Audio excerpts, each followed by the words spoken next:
October 2nd, 2013, San Francisco.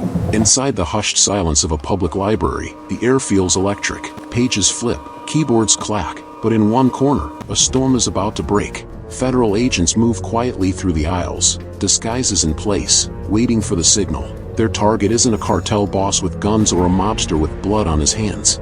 He's a 29-year-old man with glasses, hunched over a glowing laptop. The FBI knows this is their only chance. If he slams it shut, terabytes of evidence vanish forever. A fake couple argues loudly behind him, a sudden distraction.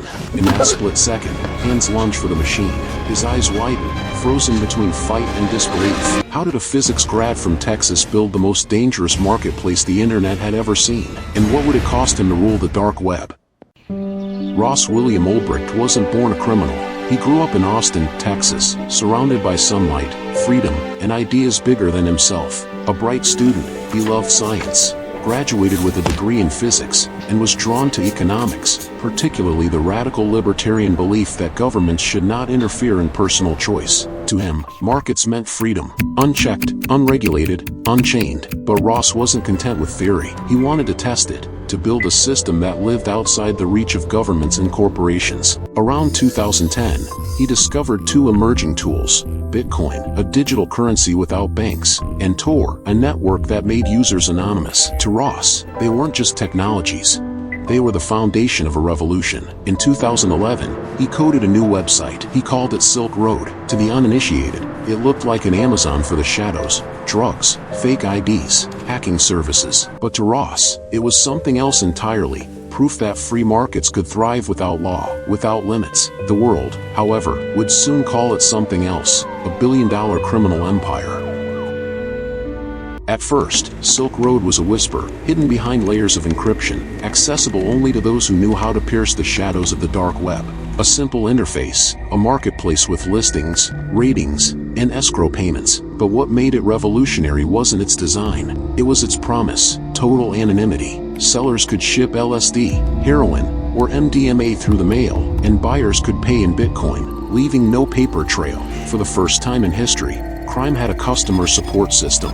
Word spread like wildfire through underground forums. By late 2012, Silk Road wasn't just a website, it was a movement. Thousands of vendors, hundreds of thousands of buyers, millions of dollars flowing every month. Ulbricht, hidden behind the alias Dread Pirate Roberts, became a legend. To some, he was a digital Robin Hood, striking a blow against the war on drugs. To others, he was a kingpin, no different from the cartels he claimed to outsmart. But success painted a target on his back. The DEA, the FBI, Homeland Security, all began circling. They couldn't allow a marketplace that turned postal workers into unwitting couriers of narcotics, or a system that outpaced their ability to trace money. Every transaction made Silk Road stronger, but also louder.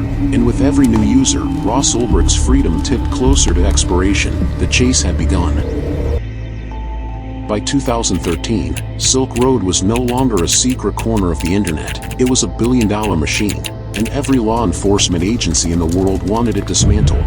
But hunting a ghost online was like chasing smoke. The FBI didn't even know who they were looking for. Dread Pirate Roberts could have been anyone: an army of hackers, a cartel in disguise, or a single mastermind hiding in plain sight. Investigators combed through forums, piecing together fragments of posts, usernames, and tiny digital breadcrumbs. One slip in an early chat thread, a mention of an email tied to rossulbricht@gmail.com, gave them their first lead. From there, the walls began to close in. Agents tracked shipping records, Bitcoin exchanges, and IP leaks that occasionally pierced through Tor's armor. Each clue was microscopic, but together they began to form a silhouette. Meanwhile, Ross was living a double life. By day, he was just another young man in San Francisco, sitting in cafes with his laptop, quiet and unassuming. By night, behind his glowing screen, he was DPR, commanding a marketplace that terrified governments. But paranoia was seeping in. He suspected informants. He wrote in his journal about needing to stay ahead. The FBI tightened the net. They didn't just want to catch him. They needed him alive, logged in, with Silk Road open on his laptop. Without that, the empire would disappear forever, encrypted beyond their reach. It was a digital siege, and the agents were preparing for the final strike. October 2nd, 2013. Glen Park Library, San Francisco. It looked like any other quiet afternoon, but outside, unmarked cars idled. Inside, plainclothes agents posed as students, librarians, and couples browsing books. Their target was already there, Ross Ulbricht, glasses on, laptop glowing with the control panel of Silk Road. He had no idea the walls were seconds from collapsing. The FBI had rehearsed this moment endlessly. If he closed the lid, the empire vanished. Every chat, every transaction, sealed behind encryption no government could crack. They needed him frozen, hands off the keyboard, computer alive. Two agents staged an argument behind him. A woman screamed, her partner yanked her arm. Ross turned his head.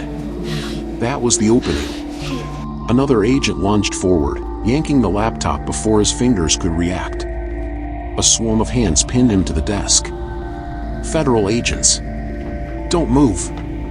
Ross's face was blank, shock, disbelief, maybe relief. On his screen, Silk Road was wide open, logged in as Dread Pirate Roberts. Years of pursuit, billions in transactions, thousands of sellers and buyers, captured in a single frozen moment. For the FBI, it was a triumph. For Ross Ulbricht, it was the end of freedom. The arrest was only the beginning. What followed was a trial unlike any other, part courtroom drama, part digital autopsy.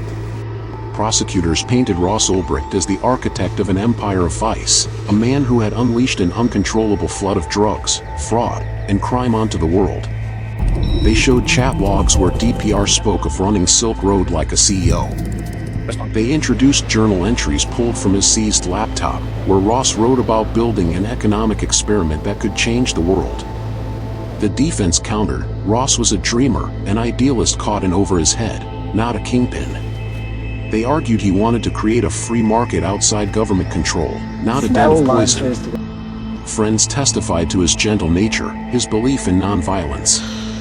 But the jury saw something else, a man who had built the largest black market in history and tried to hide behind anonymity. In 2015, the gavel fell. Ross Ulbricht was sentenced to 2 life sentences without parole, plus 40 years. For a nonviolent crime, the punishment stunned many. Supporters called it political theater, a warning shot to anyone who dared to challenge the state's control of money and markets. Today, Ross sits in a federal prison, his name synonymous with the Silk Road and the dark web's coming of age. To some, he is a reckless criminal who got what he deserved. To others, a martyr of freedom, sacrificed to set an example.